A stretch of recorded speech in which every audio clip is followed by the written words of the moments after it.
I'm Olive Burrows and you're watching NTV at 1. The Senate is standing its ground in the push to have counties allocated more money. Senate Deputy Speaker Kindiki Kithure says the Senate will not relent to have the devolved funds increased to 335 billion shillings.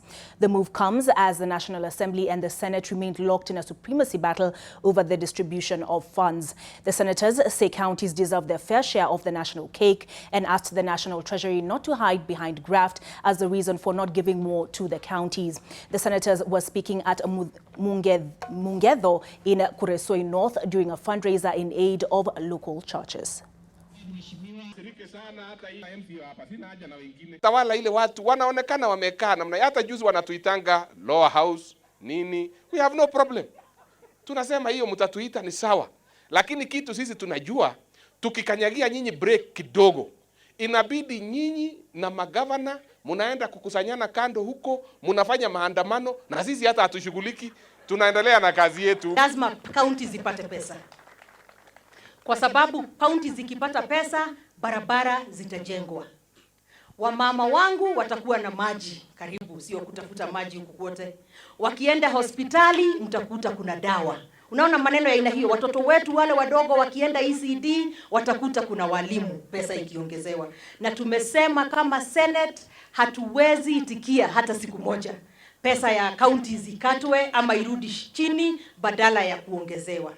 Na tukasema pia kuna wengine wanasema counties kuna corruption kubwa sana, kwa hivyo wasipatiwe pesa. Na sisi tunasema hakuna maneno kama hiyo, corruption iko everywhere, kama county government hata national government. Kwa hivyo pesa kwanza ifikie wananchi, alafu tupigane na ufisadi. Wale ambao wanafikiri watarudisha nyuma ugatuzi wajue ya kwamba they have dialed the wrong number. Haitawezekana tena mwananchi kutaabika na kutofikiwa na miradi ya maendeleo kwa sababu pesa yote imebaki Nairobi. Na sisi tumesema hivi, ile pesa ambayo Commission for Revenue Allocation ilisema ipewe counties ambayo ni bilioni 335, lazima hiyo pesa ipatikane, counties zetu zipate pesa. Na sisi kama senators atubanduki hapo, atuachilii kunyeshe kusinyeshe, lazima pesa ikuje mashinani. Staying with matters Division of Revenue, Devolution Cabinet Secretary Eugene Wamalwa has disputed claims of a constitutional crisis in the country following the standoff between the Senate and the National Assembly over the county revenue allocation. Wamalwa admitted there were constitutional issues that need to be addressed following the ongoing conflicts, but maintained that only dialogue would address the issues. I'm sure, Governor, if we continue in the spirit of Article 6 of consultations, of negotiations, and Article 189 of our Constitution, we will find a way. I believe there will be a way. So there is no need to panic. All that's what I want to tell Kenyans today. Governors have the right to go to court.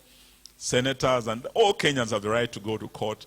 But in due course, matters will be resolved. But services must continue so that devolution and our counties are not affected. If counties' monies are not increased, then I think we may not be able to achieve what we want very fast as a nation and as counties. The burden for our people will continue to be there, and the burden for the national government to be able to collect money to add to their revenue will still continue to be small. Away from matters Division of Revenue on to referendum matters, a section of Ukambani legislators allied to Deputy President William Ruto are opposed to calls for a referendum. The legislators claim the Ekuru Court Punguza Mzigo referendum is designed to benefit a few individuals and will only create confusion in the country. The Punguza Mzigo referendum was a key highlight at a church fundraiser presided over by Deputy President Dr. William Ruto in Machakos County. Machakos Town Member of Parliament Victor Munyaka hosted the DP at Manza Primary School during a harambee for the completion of Katisa AIC building. Kila miaka tano kubadilisha katiba. Kila miaka tano kiongozi fulani akiingia kubadilisha katiba. Hii Kenya ita stabilize kama America lini. Kangundo Member of Parliament Fabian Kiule termed the Punguza Mzigo initiative as a movement to cause confusion in the country, while his Kitui South counterpart Rachel Nyamai said they would support the referendum only if it does not abolish the position of women representative. There is no way we'll give you time to give confusion to our country. It is a conflict. Kwani sisi wa mama ndio wazito zaidi ya wanaume?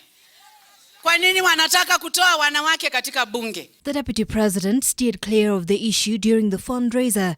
He said the government was focused on the development agenda. Hata wale watu tulishindana na wao 2017, leo tunashirikiana na wao. Na sisi wote tumeungana ili tuhakikishe ya kwamba tusikwamishe mambo ya maendeleo ya Kenya. Among the recommendations of the bill is to do away with the CDF and reduce the number of MPs from 416 to 147.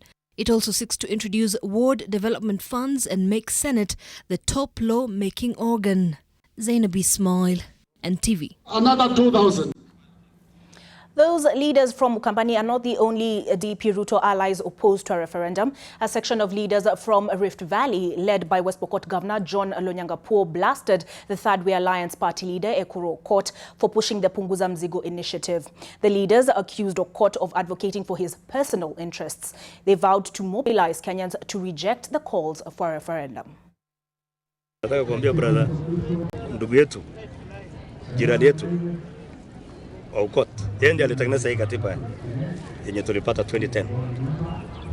Yeye aliplay a very key role. Ni nini imetokea sasa hizi ambaye yako waza hakufikiria wakati ile mwingine wakati alikuwa anaanza hii. Anachunga na makaratasi ataenda kubadilisha katiba. Mimi nauliza huyu mtu hata amesahau mali lodo iko. Ni siasa ya kusukuma wa Kenya wapaka waanze kukombana si mzuri.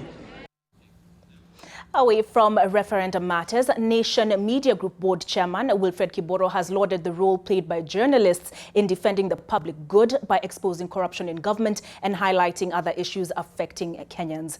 Kiboro, who was speaking in Mombasa during the Nation Classic Golf Tournament, also said that the company is proud of its 60 years of existence. In the last 60 years, we are very proud about our heritage. We are very proud about what we have achieved. Just to tell you three things that we achieved and we feel very proud about, and people don't go and sing about them. The Central Park in Nairobi, where we hold some of the meetings and everything else. Did you know that the whole of that had been nyakuad? It had been grabbed by some mzungu guy, a Lonro group. They were supposed to build a 40 or 30-story building in the heart of that Central Park. And the wananchi of Nairobi were not going to have any park there. Nation Media Group was at the forefront for fighting to ensure that that park remained a public property where the citizens of Nairobi can go with their children and the grandchildren and enjoy the day. And today it is there. We got a lot of flack when we opposed that. But we look at it and say it was a small contribution that we did. At Karura Forest, those of you who are in Nairobi, you know Karura Forest, every single inch of Karura Forest had been allocated to private developers, my foot. And again, that's an issue we took very, very seriously. We spearheaded it. On to matters health, the Kenya Medical Practitioners and Dentists Union has slammed Kirinyaga and Laikipia counties for not engaging all the stakeholders in the health sector so as to resolve the issues affecting doctors. KMPDU Secretary General Omo Luga said that the move by governors to lock out doctors from public hospitals would hamper universal health coverage. They are being mismanaged, they are being misadvised by technocrats, but they are also refusing to engage with employers. This is unprecedented in labor law. It is also unprecedented in labor history. And let me make it very clear to them, to Governor Waiguru and to Governor Ndiritu, we will not massage your ego. We will not massage your ego. If you have an inferiority complex because of doctors, the best we can do for you is to treat your inferiority complex. But we will not massage your ego.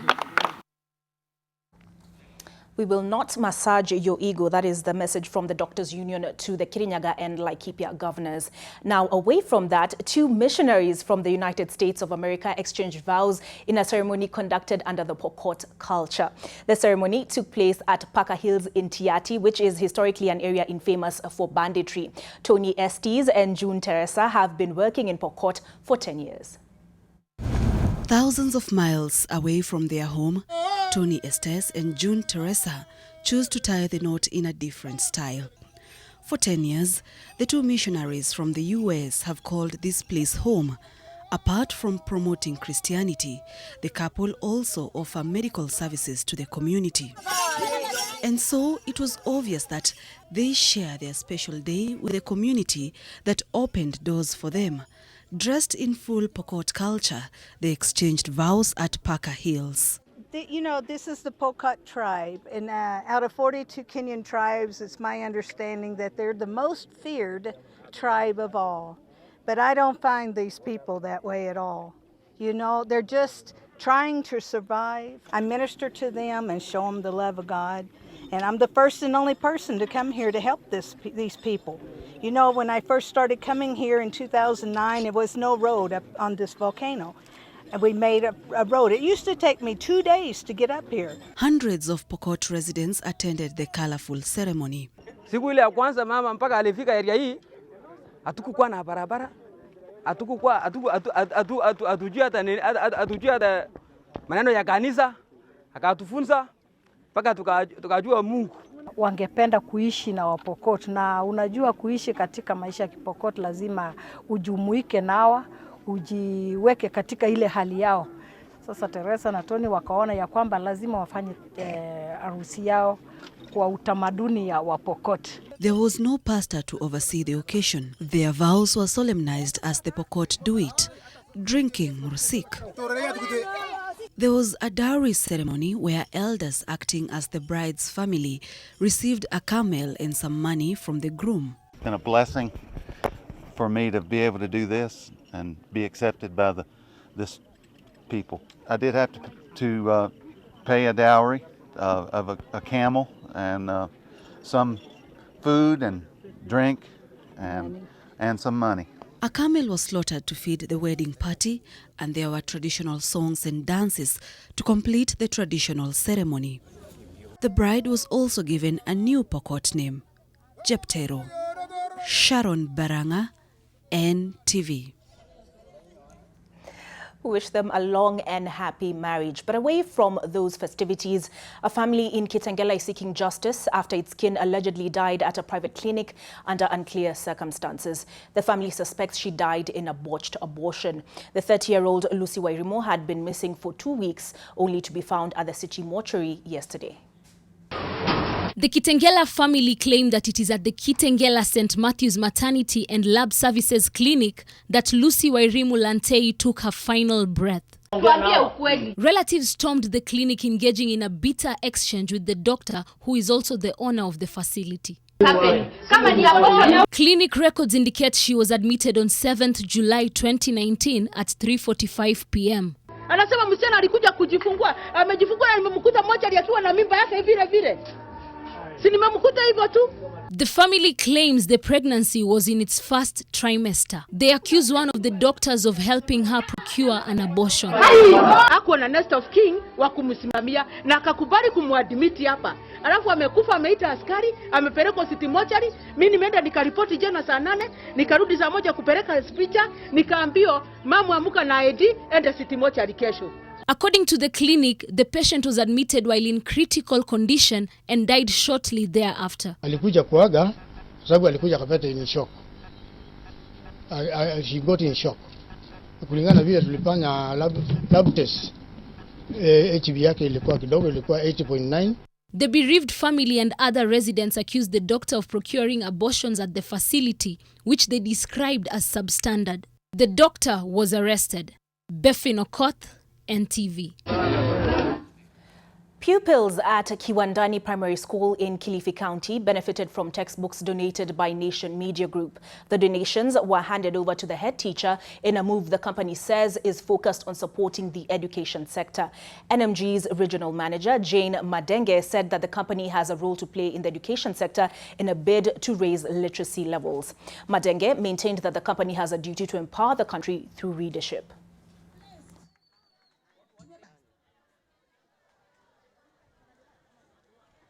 Hili shirika la Nation limejitolea sio tu kufanya biashara kwenye sehemu hii, bali kurudisha back to the society, which is part of what we are doing. Na ni nia yangu kwamba haitakuwa tu nafasi hii, tutakuwa na nafasi nyingine tena na tena za kufanya kazi pamoja. Residents of Olendem village in Majimoto, Norosura ward are now set to access water more easily following the donation of a 25,000-litre water pan from the World Bank. The project, built at an estimated cost of 14 million Kenya shillings, will serve the 3,000 people who live in the area during the dry seasons. The project is set to change the lives of the residents for the better, especially the school-going children who will now have more time to engage in their studies instead of spending hours fetching water. The 2-acre project, which was initiated in May, will serve the needs of the locals and hopefully reduce human-wildlife conflict.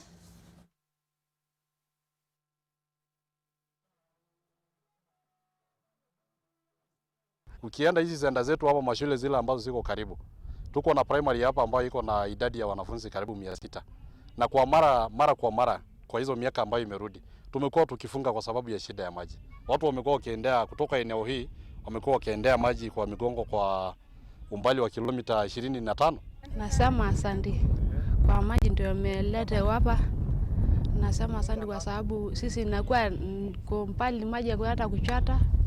Nasema asante sana. Tunangojea msimu mpya wa mvua, na vile tunavyoona mvua itakapoingia hapa, tunaamini hii water pan itajaa maji na itaweza kusaidia jamii katika sehemu hii kuchunga mifugo wao kwa njia ambayo inastahili. Macho yao iwe katika mradi huu kuhakikisha hakuna uharibifu katika lile ua, katika ile matumizi ya maji. Tungependa wachukue mradi hii kama ni mradi wao ambayo imekuja kuondoa changamoto wanaopitia.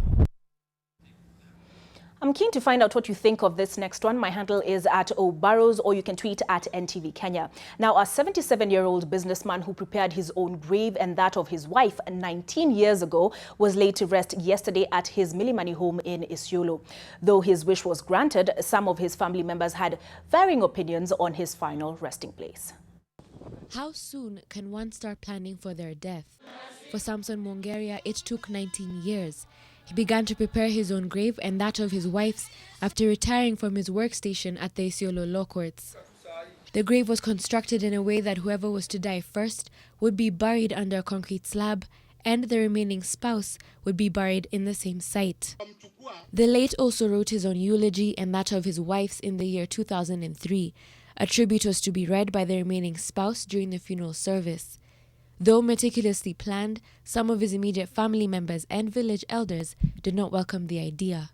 Ndio tulikuwa nataka afumusishwe mahali baba yake amefumusishwa huko Kibirisha. Lakini wakati alituita na akatuambia yeye anataka kuraswa hapa, hatukuwa na lingine ni kukubali, ndio ameamua.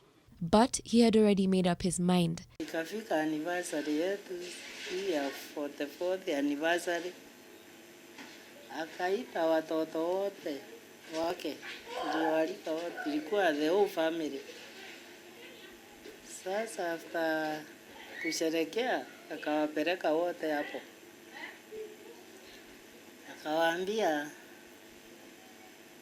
hapa ndio nitalazo.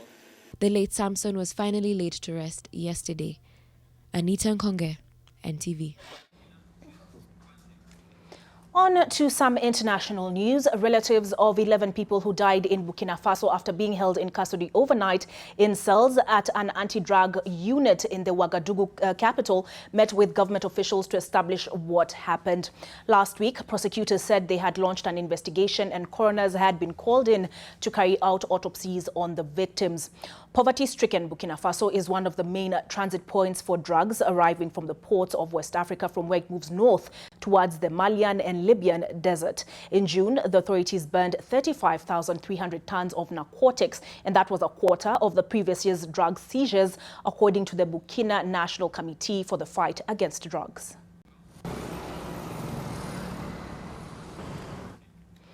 Hundreds of people wearing yellow t-shirts rallied in Zambia's capital, Lusaka, to kickstart a campaign against corruption in President Edgar Lungu's government. The protesters, led by prominent anti-graft activists Laura Miti and musician Pilato, also known as Chamafumba, picketed outside the parliament singing anti-government songs and waving yellow cards. Demonstrators carried placards denouncing poor standards of education and plans to reintroduce deputy ministerial posts through a constitutional amendment. Both Miti and Pilato were last year arrested for picketing outside Parliament over the procurement of 42 fire engines at a cost of $1 million each. Lungu became president in 2015 after the death of President Michel Sata and was re-elected in 2016, but his administration has been dogged by accusations of graft. In January 2018, Foreign Affairs Minister Hari Kalaba resigned in protest, citing swelling corruption in government ranks perpetrated by those who are expected to be the solution. Schools should be better, health should be better. Individual ministers should not be ending up with so many houses, individual cadres with so much money. That money, if we manage it better, all our lives will be better. You hear a lot of Zambians complaining about what's going on. But you know, they have no courage to come to a place like this one so that they can speak to those that are in leadership. Further afield, British Foreign Secretary Jeremy Hunt says that he has told his Iranian counterpart on Saturday of his extreme disappointment after Tehran seized a UK-flagged tanker in the Gulf. In a tweet, Hunt said he had spoken to the Iranian Foreign Minister Javad Zarif. The Islamic Revolutionary Guard Corps have released footage allegedly showing the Guard's seizure operation of the British-flagged tanker Stena Impero. The Foreign Office in London said it summoned Iran's envoy on Saturday as European powers urged Iran to release the oil tanker it seized on the Strait of Hormuz on Friday. The government's Cobra Emergencies Committee met late Friday and was expected to meet again on Saturday. London-based maritime security risk analyst Riyadh Global said the dramatic escalation by Iran was likely to have been a calculated move. The maritime experts said Iran was likely targeting what it perceived as the junior partner to the United States.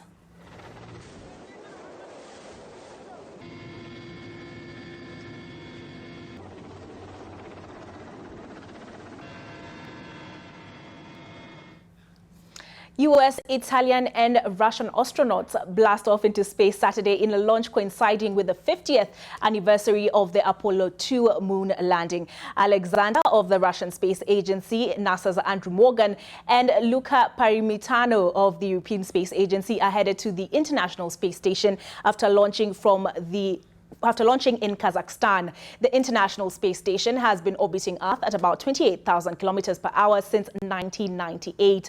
The blastoff comes on the same date that NASA's Neil Armstrong and Buzz Aldrin landed on the moon in 1969, marking a defining moment in the so-called space race with the Soviet Union.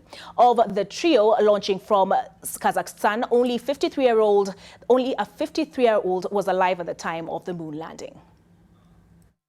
Engine ignition, engines and turbo pumps up to flight speed. 5, 4, 3, 2, 1. I now hand you over to Warode for the sports news. A very good afternoon to you. It is time to play on NTV at 1. I am Warothe Kiru. After a month-long Africa Cup of Nations, the two teams that remained standings were champions Algeria and losing finalists Senegal. The two sides who played out a scrappy final that saw the Desert Foxes emerge victorious returned home to heroic welcomes. Tens of thousands of cheering fans lined the streets of Algiers to welcome home the winners of the Africa Cup of Nations. Algeria won the AFCON for the second time on Friday when a freak second-minute goal by Baghdad Bejane gave them a 1-0 win over gallant Senegal. This was the second AFCON title for the North Africans after a triumph 29 years ago.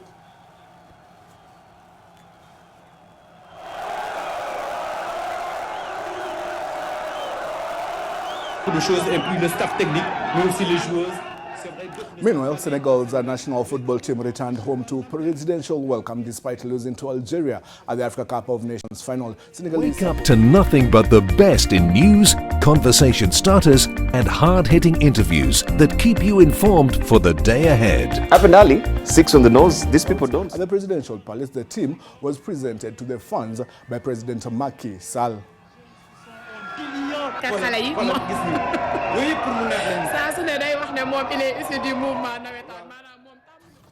Congratulations to Algeria, and New Zealand held off a spirited Argentina to claim a 16-20 victory in their first rugby championship match of the season in Buenos Aires. The All Blacks led by 11 points at the break following two first-half tries. The Pumas responded well in the second half. Fix first the data protection law, then we came up with the number. Exactly my question to CS Joe Michelle. Welcome to Living with Us. I'm your host, Sharon Mundia. Boy, have you missed out. Stop your wheel, game done.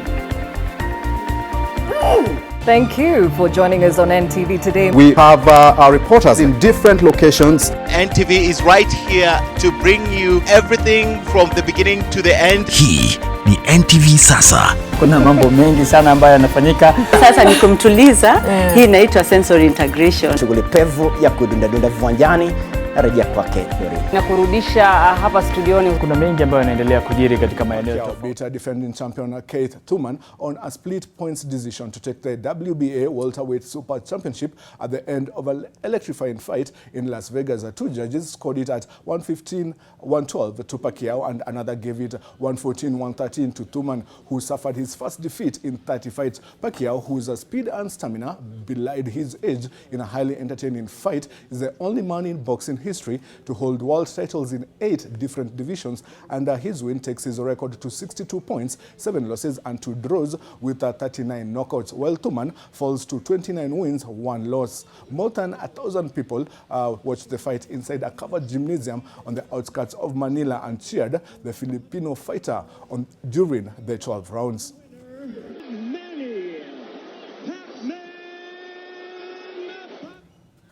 On to cycling, and Thibaut Pinot led a French 1-2 ahead of overall leader Julian Alaphilippe to win the 14th stage of the Tour de France. That was a 117.5-kilometer mountain trek. The group FJ rider pulled away from a small group 200 meters from the line to beat a yellow jersey holder Alaphilippe and third-placed Steven Kruijswijk of the Netherlands by 6 seconds. Defending champion Granit Thomas lost contact. NTV in the morning. All you need to know to start your day. Nilizae kama ajalema. Serikali leta dawa gani?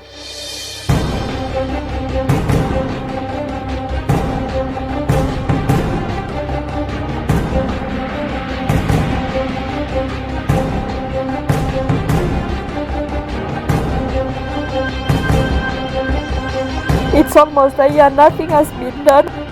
I just need some form of information.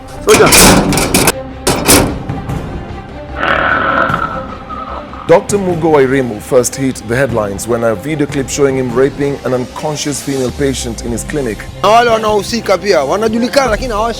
the puzzle surrounding the sugar saga yet to be cleared. How many times were you sexually abused? Like 3 times.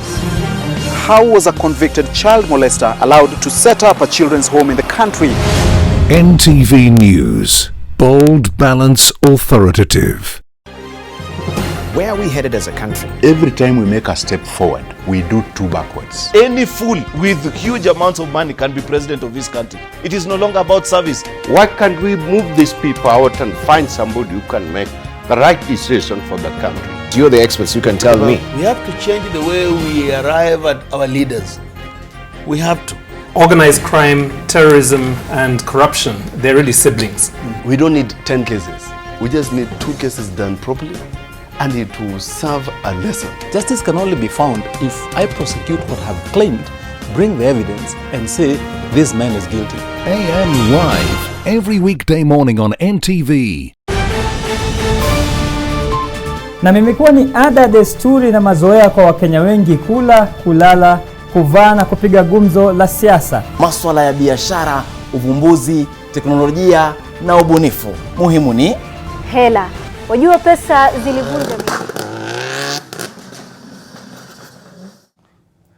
the thrills and speeds of our motorsport. And lastly, Nyali Golf Junior Nathan Ngeno carded his career best round of 40 Stableford points to claim the overall title during the third leg of the 2019 Nation Classic Golf Series at the challenging Nyali Golf and Country Club course. Ngeno, the 14-year-old, a grade 9 student at Mombasa Academy who was playing off handicap 13, beat a field of 158 golfers. He beat a main winner, Liban Roba, formerly of Nanyuki Sports Club, who carded 39 points, playing off handicap 10 to take the men's first prize ahead of Alan Mola and third placed Sami Mwangi. The evergreen Christine Okoch, a former Nyali Lady champion, was also in great form as she claimed the ladies' first prize. Taking the staff prize was a veteran writer, Larry Ngala.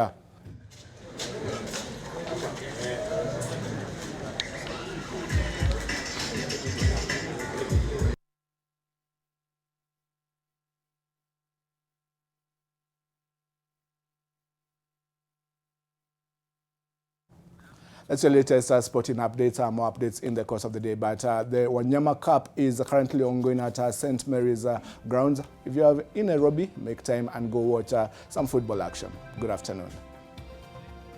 Thank you for the sports brief, Farode. And that's it for NTV at 1. But I will be back at 9 p.m. when, as is customary, we have a special feature lined up for you. See you then.